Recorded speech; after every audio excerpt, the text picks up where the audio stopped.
I'm Michael Chu. I'm a co-founder and CEO for Treehouse. Hey, I'm Ryan, a game director on Voyagers of Nera. Hi, I'm Luke. I'm a game engineer here at Treehouse. Hi guys, I'm Meg. I'm an engineer at Treehouse. Hi, I'm Stephanie. I'm the producer here at Treehouse. Hi, I'm Tim Michaels. I'm a game designer here at Treehouse, working on combat. Hello, everyone. My name is Ben Richards. I work at Treehouse Studio as a audio and game designer and as part of the creative world building team. Hi, everyone. I am Brandon Nguyen. I am a tech designer here at Treehouse Games.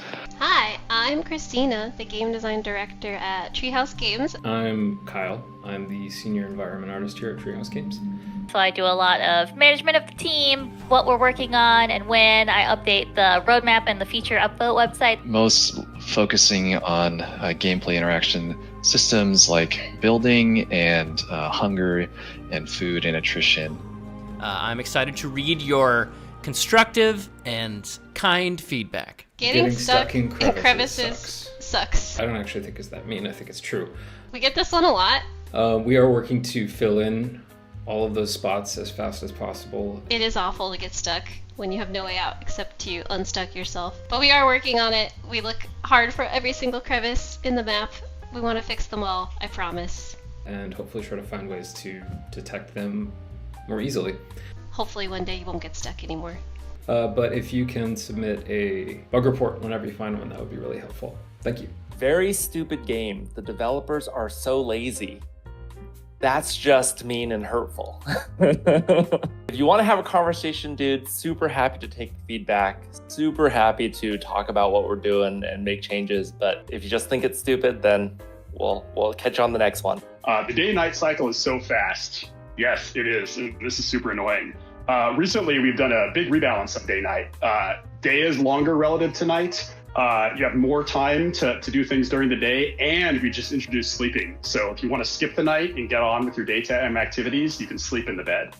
I am not playing the game anymore. I cannot recommend it because it doesn't have thirst or starvation. That makes me die. It's not a survival game.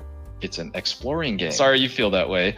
A lot of the community has a lot of feelings about starving. Hunger and attrition and thirst and starvation is a hot topic, a very divisive one, we found out.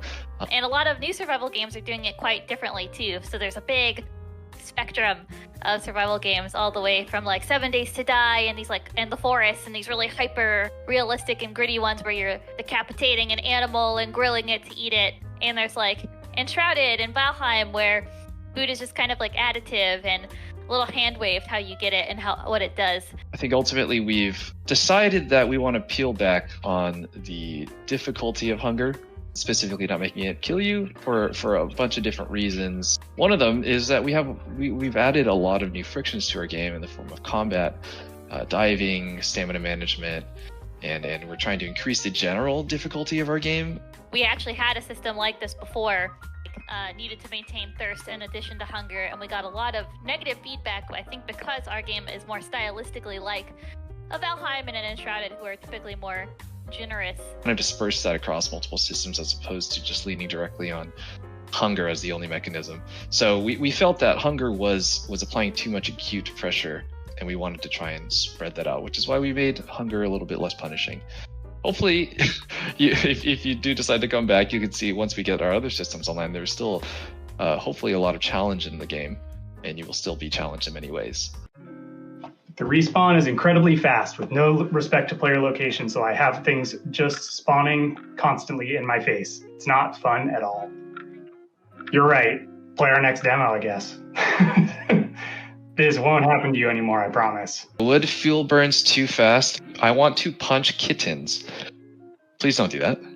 And before you say, but you can make coal later, no, this doesn't excuse the idiocy of the burn timer. We're definitely working on it. We have some pretty big changes coming to fuel down the pipeline, so hopefully we can make things better. But yes, we all feel it too. Fuel is a tricky thing to get right. We're trying to hit a lot of different targets. We're trying to have resource sinks in our economy so that you have places to spend your resources. We're trying to add engagement to the base management loop, so there are things to do while you're at base. But totally agree, the current implementation of fuel is not great. Don't punch kittens though. Don't do that. Moving items into the hotbar is counterintuitive. Prefer drag and drop method for the hotbar.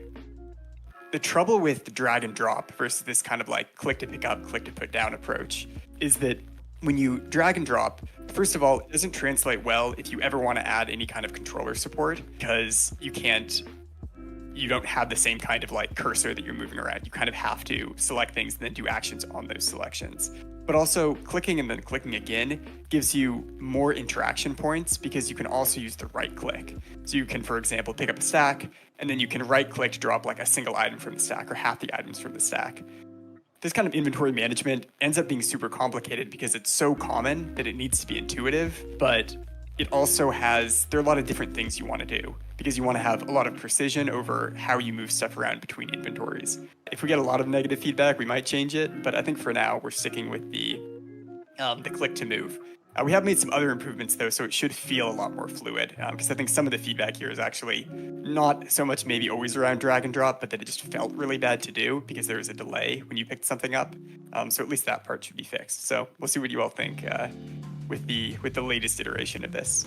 Please change the vessel steering. It's a mess to run from the steering, the acceleration point on the steering, boat. and back on the boat. Well, they said please, so that, that's appreciated.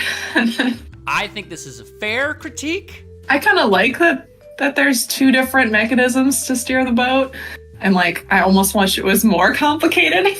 I agree with you partially. I don't think it feels as good as it could. I do like having multiple stations. There's something about it that feels active. I harken back to Sea of Thieves, that first small boat. I think that's what we're trying to get after, but I agree, it's not as seamless as we want it to be. So we will be working on that. Lucky for you, it's not fully up to me. So we'll see how this develops in the future. So I will fix the mess. I was excited about sailing until there was no sailing. Your boat just moves forwards and backwards. More like slides forwards and backwards because there's no bobbing in the water. The water is super flat. It is. There are no waves. Your boat has a sail, but there's no wind. Not even wind effects. You just lower your sail and it starts sliding forward. This is harsh, but this is true. You're not wrong.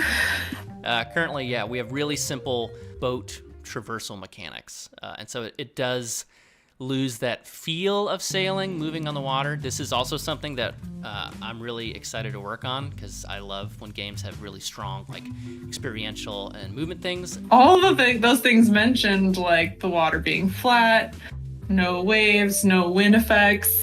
I think those are things we want to address, but if we want to get our sailing mechanics in a functional state first before adding those kind of bells and whistles. Especially for multiplayer games, this is a tricky problem because you have to sync boats across all players, and then if you have waves on the ocean, then you have to sync the ocean. And so there are technical things that are difficult to do with this. It's not impossible. Lots of games have done it.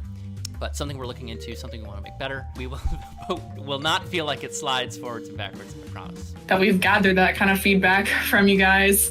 We have more justification to try to add these things in the future. There is no take all button when looting a chest. Right. So this is in the game, you open up a chest. 90% of the time what you want to do is just get everything out of the chest, especially if it's something you found while you're out adventuring. This is basically on our backlog. We've actually done some of the work needed in order to get this working.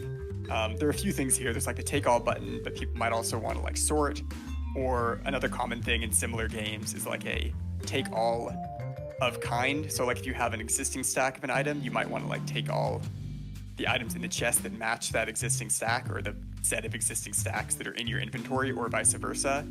So there may be 3 or 4 total sort of quality of life inventory management solutions that we want to have. And this one, the take all button, something we are definitely adding. The thing with game dev is you always have 100 things you want to do, right? And so it's not so much a question of what is a good idea? It's more of a question of what is the most important thing to do next in the game. And at this point, we haven't gotten to the take all button, but I'm pretty sure we're going to get to it shortly. So keep your eyes out.